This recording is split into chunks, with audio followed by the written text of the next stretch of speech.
Shalom à tous, en ce dimanche 11 octobre et le 5e jour de la fête de Sukkot.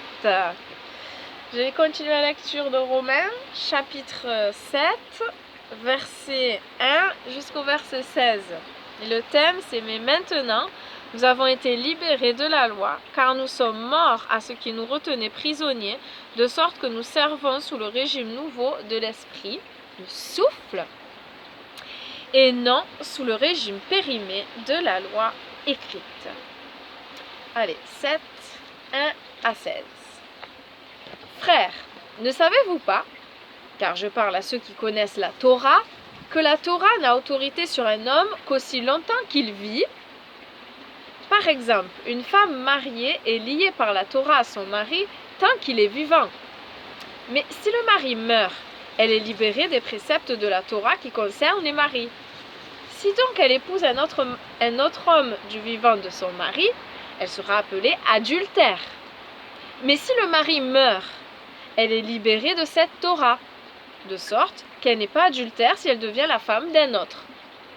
Ainsi, mes frères, vous avez été mis à mort à l'égard de la Torah par le corps du Messie, pour que vous apparteniez à un autre, c'est-à-dire à celui qui est ressuscité des morts, afin que nous portions du fruit pour Dieu. Amen. Car lorsque nous vivions selon notre vieille nature, les passions en lien avec le péché opéraient dans nos membres par la Torah et nous produisions du fruit pour la mort.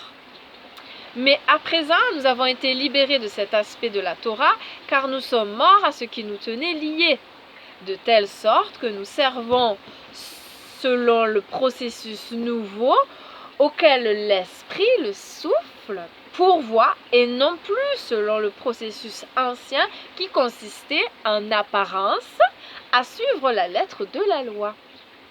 Que faut-il en conclure? Que la Torah est péché? Que le ciel nous en garde! Mais s'il n'y avait pas eu de Torah, je n'aurais pas connu ce qu'est le péché. Par exemple, je n'aurais pas été conscient du péché de convoitise si la Torah n'avait pas dit « tu ne convoiteras pas ». Mais le péché, saisissant l'occasion donnée par le commandement, a opéré en moi toutes sortes de mauvais désirs, car en dehors de la Torah, le péché est mort. Autrefois, sans le cadre de la Torah, j'étais vivant. Mais quand le commandement est intervenu en moi, le péché est devenu vivant et moi, je suis mort. En fait, le commandement qui était fait pour me donner la vie m'a conduit à la mort. Alléluia. Car le péché, saisissant l'occasion donnée par le commandement, m'a trompé. Et au moyen du commandement, le péché m'a tué. Donc, la Torah est sainte, à savoir, le commandement est saint, juste et bon.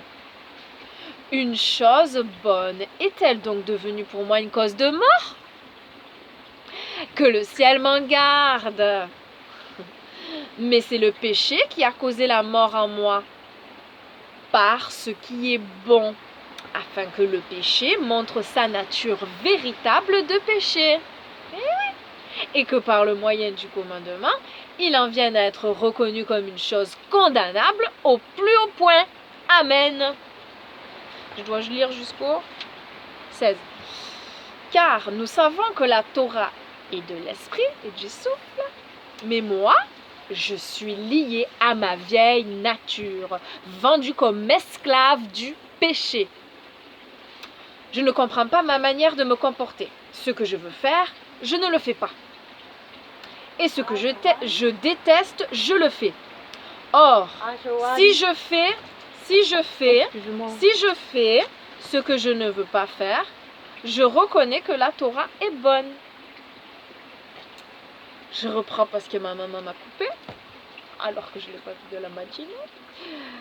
Je ne comprends pas ma manière de me comporter. Ce que je veux faire, je ne le fais pas. Et ce que je déteste, je le fais.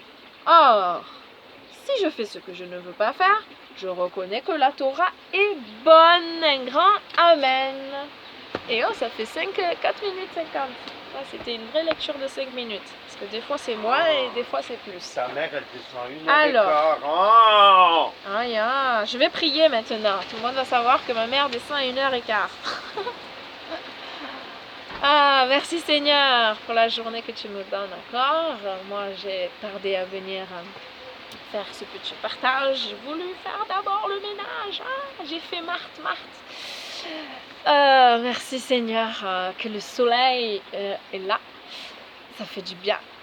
Merci encore pour ta parole et c'est vrai que merci, on a besoin de ta Torah, on a besoin de savoir c'est quoi le péché et même si ça produit qu'on est condamné sur le coup, c'est bien parce que nous devons mourir à ce péché, nous devons naître de nouveau en toi, toi qui es mort et ressuscité pour nous, nous devons aussi mourir par notre chair, notre volonté et renaître dans des bons désirs qui te sont agréables en esprit, voilà, par le souffle, voilà, les désirs de la chair sont contraires à l'âme et ils combattent. Seigneur, nous voulons grandir par ton souffle, je veux grandir par ton souffle et crucifier de plus en plus ma chair. Je te remercie pour tout ce que tu as fait dans ma vie parce que, Seigneur, tout le changement qui a pu se produire, c'est uniquement par toi, parce que par mes propres forces, c'était pas possible. Je t'en remercie infiniment, Seigneur, d'avoir accompli cette belle œuvre et de la continuer pour le jour glorieux où tu reviendras, où tu nous dis que tu veux que nous soyons trouvés debout, saints et irréprochables. Merci Seigneur car cela est possible.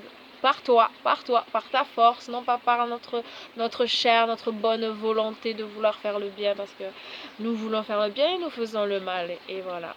Non, Seigneur, grandis en nous, prends toute la place, règne, sois vraiment le maître, sois vraiment le Seigneur de nos vies, sois vraiment le roi, que nous ne soyons pas trouvés menteurs dans notre bouche, dans nos témoignages, en agissant autrement, en tête à tête et dans le secret, car toi tu vois tout et tu lis même dans nos cœurs et dans nos pensées. Nous ne pouvons pas te tromper, Seigneur. Oh, merci Papa pour ta grandeur, ta présence, ton amour infini démontré à la croix, parce qu'il n'y a pas de plus grand amour que de donner sa vie. Tu l'as fait toute ta vie, ton Fils unique, sorti de toi, oui, je crois. Je crois que la parole de Dieu s'est faite chair. Et je te remercierai jamais assez pour ce grand amour. Merci. Continue ton œuvre. Je crois que je me répète, voilà. Et rends-la parfaite ce jour glorieux où tu reviendras. Donne-nous sagesse et discernement. Ouvre nos yeux.